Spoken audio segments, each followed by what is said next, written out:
Hey everybody, it's Wendy. Welcome. Happy Monday to you.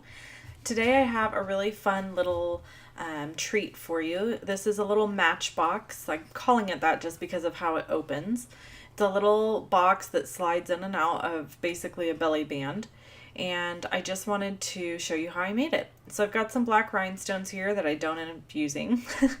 And then the label, everyday label punch and Merry Little Label stamp set and the triple banner punch, which I love, and some basic black ink, which I don't really end up using either, and old olive ink. Then I've got the Merry Little Christmas paper. Now this paper is fantastic because, well, it can work for anything, frankly. It's very, very versatile, not just Christmas, but we're going to go with Christmas today. So your small piece is going to be cut at 5 inches by 3 inches, and then you're going to score at a 1/2 inch on every side.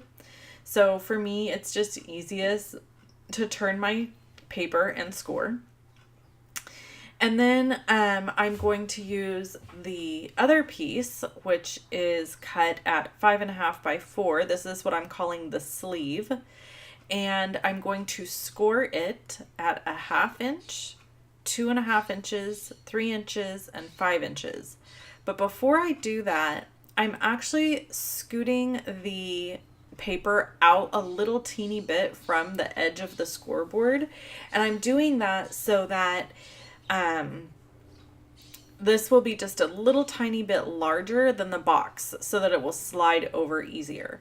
So the closure on the side will be a little off. Basically, you won't see it being perfectly, how do you say? Like the measurements will look a little bit wonky possibly, but it comes together fine. So just scoot it out a tiny bit, not even a full 1/8 of an inch. You're just a little teeny bit. Then I'm going to use fast fuse adhesive to close up my sleeve here. And on the box piece, we cut in on the tabs and folded those up as well. So really, really simple, really, really easy. And then there you go. You have your little matchbox. Then all you have to do is pull on one end to slide it out and push to close it. And it is a very snug fit. I will say that it's tight, but it does fit. And the good thing about that is your stuff won't fall out when you're using it or giving it. So you can see I used the opposite side of this for the box, so it's black, and then the outside is the green and black plaid. Okay, so now we're going to get to my little tag. I used the triple banner punch, and I've got a 1/2 inch or 1 inch and 1.5 inch piece here of the Merry Little Christmas paper, and it's just 2 different designs, but it all goes well together because it's from that same paper pack. And then I've got my basic black and old olive ink. And what I tried to do was roll the black ink around the edges so that the green would be in the center.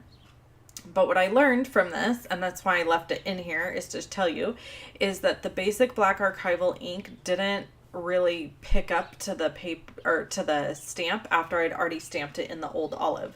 So it really didn't work. So FYI, if you're trying to do that technique, it doesn't really work with archival ink. I think it needed that water dye-based ink in order to get that edge black like I was wanting. Okay, so I'm using the everyday label punch here to just punch out both of these because when I make a little mistake or something like that, and I have something extra like I did here, I just punch the extra one and then I'll put that in my little goodie box that holds all my die cuts that are waiting for a home. So I'll use that eventually. And then I've got the shiny black ribbon here. I love this ribbon. I thought about using the black and white striped ribbon, but frankly, I kind of felt like it was too much for this box. It was too wide. So I went ahead and went with this thinner ribbon, which I do think ended up being really nice. I'm using my paper snips to just trim away the excess at an angle so that it has a nice finished edge. And then I'm just going to glue these pieces together and add them on the top of the ribbon. Now, originally I was thinking I would use a hole punch and add it using baker's twine.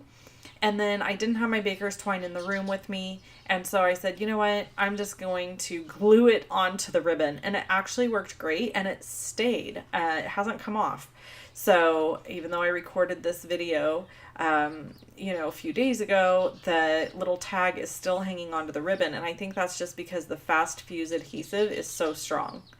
So I have my little no peeking sentiment here, and I'm just going to, I was stressing out like, how am I going to attach this now? Because I didn't do what I thought I was going to do. And so I just said, you know what? I'm just going to take that fast fuse and put it on there. So that's what I ended up doing. So I just grabbed the fast fuse, and when I stuck it down, I just made sure to stick it to the ribbon and not the paper on the box. So that ribbon should all the way slide off, and then the box is still intact. I hope you enjoyed this tutorial. You can get any of these supplies over on my blog or in my store. All the items are listed in the description below the video. I love it when you give me a thumbs up, subscribe to my channel, watch more videos from me. I always appreciate all of those things. There's also a little tutorial on my blog with all the measurements written out. Thanks for hanging out with me today, and I hope you have an awesome day. Bye-bye.